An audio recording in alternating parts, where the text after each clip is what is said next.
स्वागत है दोस्तों अपने YouTube channel IT technical course में। दोस्तों ये इलेक्ट्रीशियन थ्योरी की क्लास है और फर्स्ट ईयर की क्लास है और क्लास नंबर 6 है। हमने 5 क्लास कंप्लीट कर लिया था, जिसमें से तार के जॉइंट, केबल के joint, types of cable, types of wire, soldering के बारे में सारी क्लासेस अपन लोग कर चुके हैं। यदि आप लोग उनको नहीं देखे हो, सबसे पहले वो क्लास जाके देखिए, उनको नोट्स बना लीजिए प्रॉपर, फिर आपको क्वेश्चन समझ में आएगा। हम लोग इसके बाद क्वेश्चन कर रहे हैं, वन लाइन वन के क्वेश्चन जो इम्पोर्टेंट क्वेश्चन है इलेक्ट्रीशियन के, वो कर रहे हैं। कल भी किए थे, यानी 5वीं क्लास में आपको मिल जाएगा। 6 क्लास आज भी अपन वन लाइन के वन के क्वेश्चन करेंगे। आप लोग चैनल पे नए हो, चैनल सब्सक्राइब कर लीजिए ताकि नई क्लासेस आपके पास उसका नोटिफिकेशन प्राप्त हो जाए और आप लोग भी नई क्लास को अटेंड कर पाओ। अब आते हैं सबसे पहले जो हमारे कल कुछ क्वेश्चन बचे थे उनको कर लेते हैं। कल हम लोग कुछ क्वेश्चन कर लिए थे, आज भी कुछ कर लेते हैं, यानी आज खत्म कर लेंगे वन लाइन वन के क्वेश्चन सारे। फर्स्ट नंबर क्वेश्चन की बात करते हैं तो फर्स्ट नंबर जो हमारा क्वेश्चन है आज का, ये क्वेश्चन बहुत इंपॉर्टेंट है। ऐसे क्वेश्चन और ऐसे क्वेश्चन से ही आपके इंटरव्यू में, सीबीटी एग्जाम पेपर में, कंपटीशन के एग्जाम पेपर में यहीं से ऐसे छोटे छोटे क्वेश्चन उठाए जाते हैं जो आप लोगों को जानकारी पे नहीं होते। अभी जो पहला आज का क्वेश्चन है, तो क्वेश्चन ये है कि बेल्टेड केबल की प्रत्येक कोर, जो बेल्टेड केबल है उसकी प्रत्येक कोर को संयुक्त रूप से कागज की पट्टियों द्वारा इंसुलेट की जाती है। सबको मालूम है कि जो बेल्टेड केबल होती है प्रत्येक कोर को संयुक्त रूप से कागज की पट्टियों द्वारा इंसुलेट की जाती है। नहीं, सभी कोरों को कागज की पट्टियों के द्वारा हम लोग उसमें इंसुलेशन चढ़ा देते हैं या इंसुलेट कर देते हैं।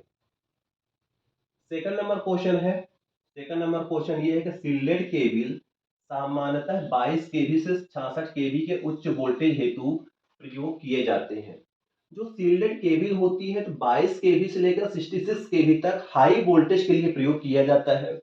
यदि आपसे कहीं भी कोई भी पूछे सील्डेड जो केबल होती है कहाँ पे यूज की जाती है, तो आप बता सकते हो तो सील्डेड जो केबल होती है तो 22 केवी यानी 22,000 से लेकर 66,000 तक उच्च वोल्टेज के लिए इस केबल का यूज किया जाता है। अगला है पीआईएलसी केबल सामान्यतः, पहले तो आप लोग को मालूम होना चाहिए पीआईएलसी का full form, paper insulated welded प्रकार की जो केबल होती है इसका फुल फॉर्म होता है पीआईएलसी। ये जो सामान्यतः जो होती है पेपर इंसुलेटेड वेल्डेड प्रकार की केबल होती है। अगला क्वेश्चन है, दाब केबल के सिरों को केबल की स्थापना करते समय ही भली भांति सील कर देना चाहिए, जिससे कि उस केबल का ऑयल लीक ना हो। दाब केबल यानी एक प्रेशर केबल होती है जो 66 केवी से लेकर 132 केवी के लिए यूज किया जाता है। उन केबल के जो दोनों साइड के मुंह होते हैं, जो सिरे होते हैं, उनको प्रॉपर भली भांति सील कर देना चाहिए, पैक कर देना चाहिए, ताकि उसका जो ऑयल होता है ऑयल बाहर ना निकले। अब कोई पूछता होगा या किसी के मन पे, आप लोग के मन में कमेंट वो आता होगा ख्याल कि केबल पे आयल क्यों भरा जाता है। तो केबल में आयल इसलिए भरा जाता है ताकि जो उसकी हीट होती है, हीट को कंट्रोल करने के लिए, ठंडक प्राप्त करने के लिए केबल में हम लोग आयल का यूज करते हैं। ये बहुत हाई वोल्टेज के लिए केबल जो यूज की जाती है उस केबल की बात कर रहा है।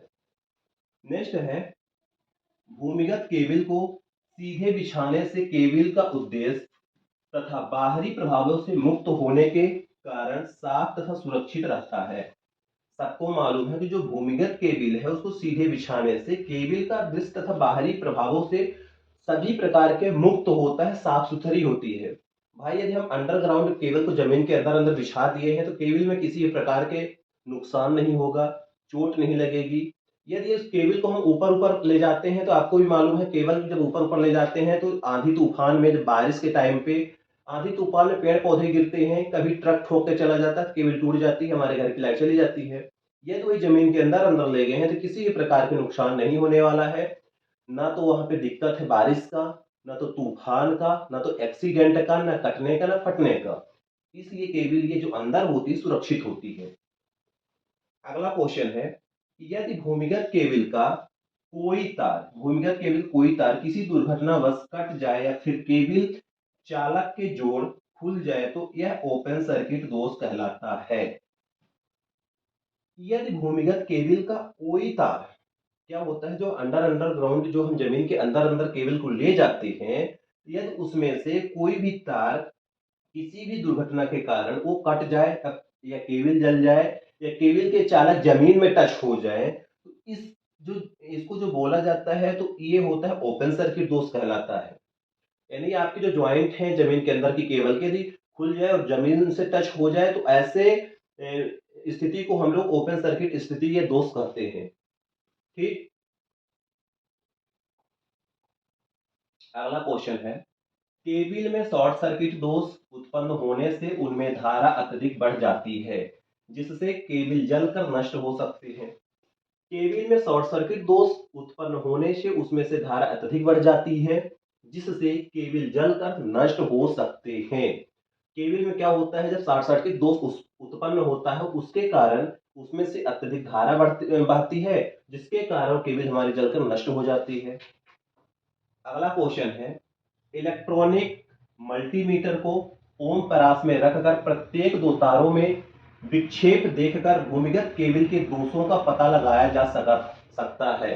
भाई मल्टीमीटर के माध्यम से हम लोग जो अर्थ लीकेज है उसका हम पता कर सकते हैं। अगला है, दो समान या भिन्न धातुओं के तारे टुकड़ों आदि को ऊष्मीय प्रक्रिया द्वारा किसी तीसरी धातु की सहायता से जोड़ने की प्रक्रिया सोल्डरिंग कहलाती है।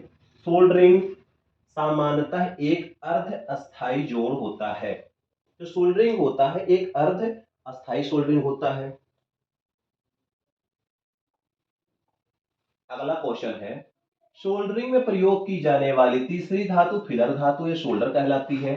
मैंने जब शोल्डर चैप्टर पढ़ाया था तो बहुत तरीके से बताया था कि जो सोल्डरिंग में तीसरी धातु मिलाई जाती है उस धातु को फिलर धातु कहते हैं जिसे हम लोग सोल्डर कहते हैं। यह प्राय सीसा तथा टिन का मिश्रण होता है। जो फिलर धातु होती है वो शीशा और टिन का मिक्सचर होता है, मिश्रण होता है। अगला क्वेश्चन है, फिलर धातु या शोल्डर का गलनांक सदैव जोड़े जाने वाली धातुओं के गलनांक से कम होती है।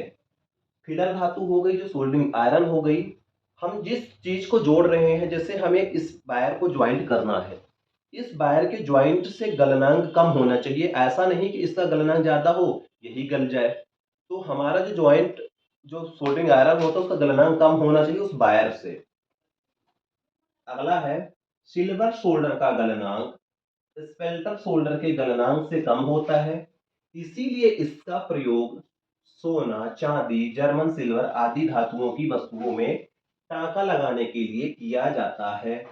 ठीक, नेक्स्ट है, नर्म सोल्डर का गलनांक सिल्वर सोल्डर के गलनांक से भी कम होता है। यह टिन व शीशे से मिलकर बना होता है। आगे के क्वेश्चन है, सोल्डरिंग करते समय सोल्डर के अतिरिक्त पाउडर अथवा पेस्ट के रूप में प्रयोग किया जाता है अधात्विक मिश्रण, उसको हम लोग फ्लक्स कहते हैं। मैंने बताया था जब हम लोग सोल्डरिंग करते हैं तो सोल्डरिंग करने से पहले हम पेस्ट का यूज करते हैं या पाउडर का यूज करते हैं, वो होता है फ्लक्स। अब फ्लक्स का काम क्या है, मैंने बताया था, ऑक्साइड से बचाना, जंग से बचाना, सतह पर अच्छे से सोल्डर को फैलाना, ये सभी काम होता है फ्लक्स का। अगला है, फ्लक्स का चयन। फ्लक्स का चयन सोल्डरिंग की पद्धति, सोल्डर के कार्यकारी तापमान तथा जुड़ने वाला धातु के आधार पर निर्भर किया जाता है। जो फ्लक्स होता है मैंने बताया था कि अलग अलग चीजों को जोड़ने के लिए, अलग अलग मटेरियल को जोड़ने के लिए अलग अलग टाइप के फ्लक्स बनाया गया है। जर्मन सिल्वर और जैसे बोरेक्स, सुहागा, सोना चांदी जोड़ने के लिए। आयरन नंबर 7 जो फ्लक्स होता है उसको हम लोग एल्युमिनियम में ज्वाइंट का यूज करते हैं। वही चीज है, फ्लक्स का चयन सोल्डरिंग की पद्धति सोल्डर के कार्यकारी तापमान तथा जुड़ने वाली धातु के आधार पर निर्भर करता है कि आपको कौन सी धातु को जोड़ना है। जैसे आपको एल्युमिनियम के वायर को ज्वाइंट करना है तो आपने आयरन नंबर 7 यूज करोगे। नेक्स्ट है, तांबे के तारों की सोल्डरिंग करने के लिए जिंक क्लोराइड, अमोनिया क्लोराइड तथा रेजिन या फ्लक्साइड प्रयोग किया जाता है। आप बोल रहा है कि कॉपर के तार को आपको ज्वाइंट करना है तो उसमें से जो फ्लक्स यूज करोगे वो जिंक क्लोराइड हो गया, अमोनिया क्लोराइड हो गया तथा रेजिन हो गया। ये चीजें तांबे के तार को ज्वाइंट करने के लिए किया गया है। नेक्स्ट है, सोना व चांदी की सोल्डरिंग में जिंक क्लोराइड, अमोनिया क्लोराइड तथा रेजिन युक्त फ्लक्स का प्रयोग किया जाता है सोना व चांदी के लिए। नेक्स्ट है, सोल्डरिंग आयरन की टिप तांबे की बनी होती है। मैंने बताया था जो सोल्डरिंग आयरन होती है उसकी जो टिप होती है कॉपर या तांबे की बनी होती है। नेक्स्ट है सोल्डरिंग आयरन की अपेक्षा ब्लो लैंप से जोड़ जोड़ जल्दी एवं अधिक गर्म हो जाता है। ब्लो लैंप मैंने दिखाया भी था, सोल्डरिंग आयरन से ज्यादा गर्म करता है ब्लो लैंप जल्दी। नेक्स्ट क्वेश्चन है सोल्डरिंग आयरन की बिट गर्म होने के बाद टिनिंग करने के लिए उसके बिट पर सोल्डर की एक परत चढ़ाई जाती है जिसे टिनिंग कहते हैं। नेक्स्ट है सोल्डरिंग गन द्वारा सोल्डरिंग करने में ओवर हीटिंग होने की प्रॉब्लम संभावना होती है। सोल्डरिंग गन के द्वारा जब सोल्डरिंग करते हैं तो उस टाइम पे ओवर हीटिंग होने की संभावना बढ़ जाती है। अगला है सोल्डरिंग द्वारा शुष्क जोड़ नहीं बनाने चाहिए क्योंकि शुष्क जोड़ में से विद्युत धारा का 100% प्रवाह स्थापित नहीं होता। ये आपके जो क्वेश्चन थे 1 लाइन 1 के क्वेश्चन है, बहुत अच्छे क्वेश्चन थे और इसको मैंने कंप्लीट करा दिया है और आप लोग को शायद समझ में भी आया होगा कुछ ना कुछ। ठीक है, प्रयास में लगे रहिए, मैं भी आपके पीछे लगा रहता हूँ। आप भी प्रयास करिए सीखने की, मैं सिखाने की कोशिश करता हूँ। आप भी सीख जाओगे, मैं भी सिखा डालूंगा आपको। मिलते हैं नेक्स्ट क्लास पे। जय हिंद, जय भारत।